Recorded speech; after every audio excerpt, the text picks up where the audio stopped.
Carmi Levy, our CTV tech analyst, is online. Carmi, just before we start, I have a completely unimportant question to ask, but we were just talking about it in the last break. Do you watch The Bachelor ever?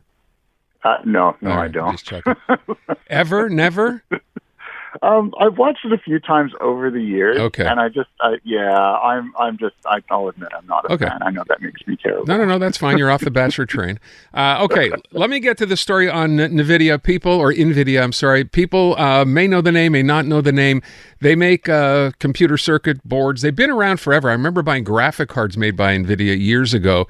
Suddenly, they have become the hottest stock, I think fair to say, in the world. I mentioned yesterday after they reported earnings, they are up in one 24-hour period, $235 billion worth of market value.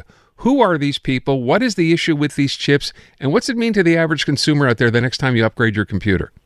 Yeah, so anyone who's really into gaming has been familiar with NVIDIA for a while. They were founded just over 30 years ago, and they make some of the world's best graphic cards known as graphic processing units, or GPUs. Basically, it turns your computer into a graphic powerhouse. So you can play games with incredible fidelity, at the top frame rates, all that stuff. And as it turns out, gaming requires huge amounts of computing hardware capability, and NVIDIA does that better than anyone else.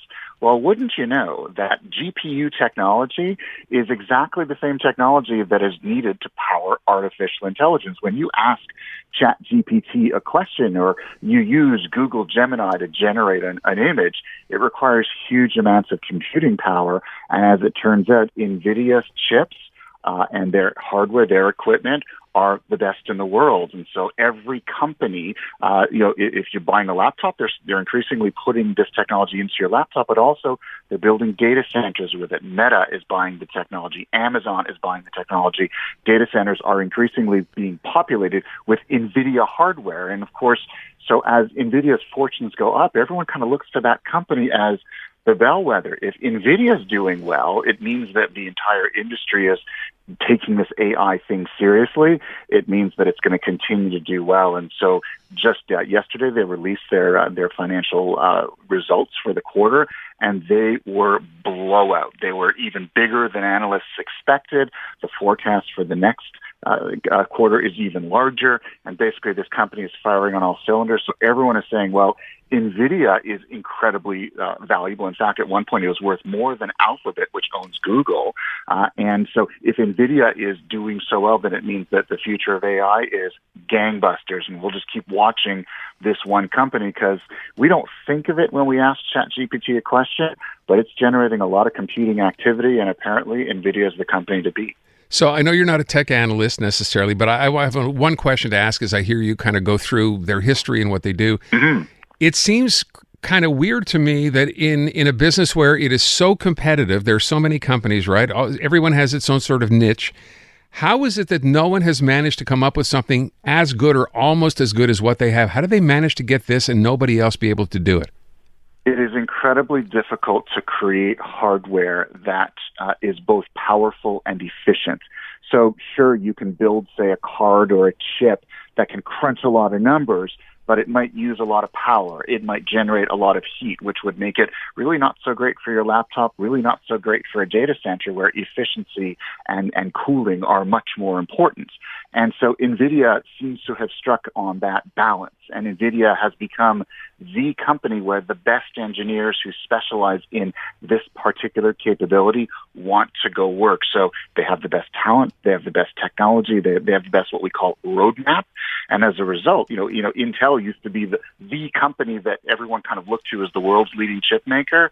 That's no longer the case. Companies like NVIDIA have kind of shown them we can do it better. And as the world shifts to AI-powered laptops, AI-powered data centers, AI-powered services, it's NVIDIA's hardware that sort of does it better than everyone else. And if everyone else could figure it out, NVIDIA wouldn't be the leader that it is, but that's the case. All right, let me go on to this story. We talk about AI and just how efficient it is, and then there's this story from Air Canada and chatbots. And for people unfamiliar perhaps with chatbots, so this is AI in a sense, right? Instead of talking to a live person in customer service, you can be logged on your PC, up comes a box to answer questions for you that you might have.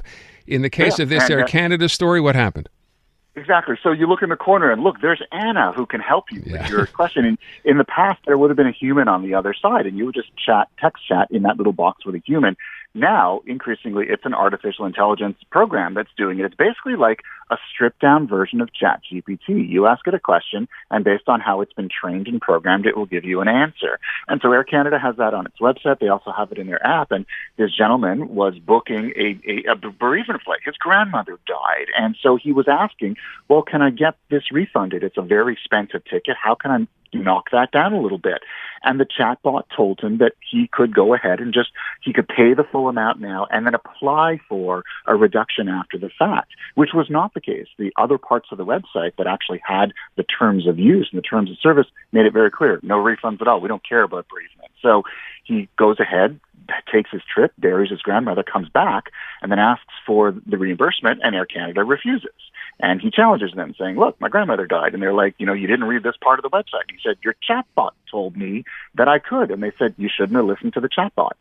So he filed a complaint with the Civil Resolution Tribunal in BC, who ruled in his favor and told Air Canada, pay the guy $650.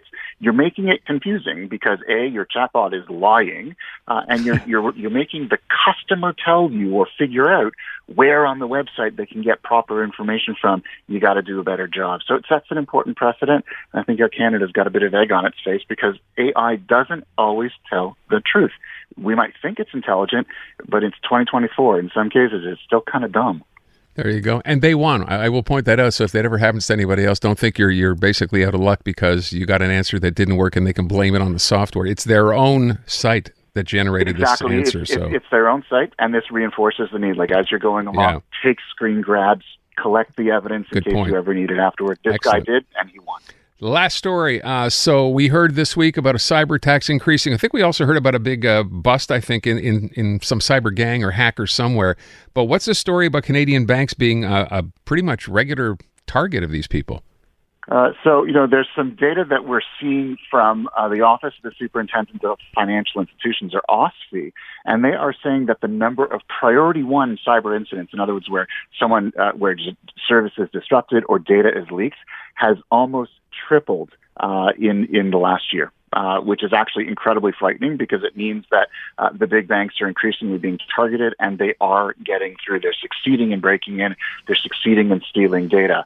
And so OSFI, of course, when OSFI speaks, we listen. The Canadian Banking Association says that cybersecurity is a top priority for Canadian banks, but the data suggests that they're not doing a good enough job and they really need to, shift their priorities, invest more. And I think the lesson for all of us is you and I, as bank customers, can't stop banks from being targeted, but we can certainly make sure that we are locking our accounts as best we can, that we are using all the security features that are made available to us, and that we're using smart password protocol, because we think that our banks are not vulnerable to this kind of thing, but OSFI's data shows that is not the case, and increasingly cyber criminals are actually succeeding in targeting and successfully going after our banks. Wow, never going to end. Carmi, thank you so much. Appreciate it.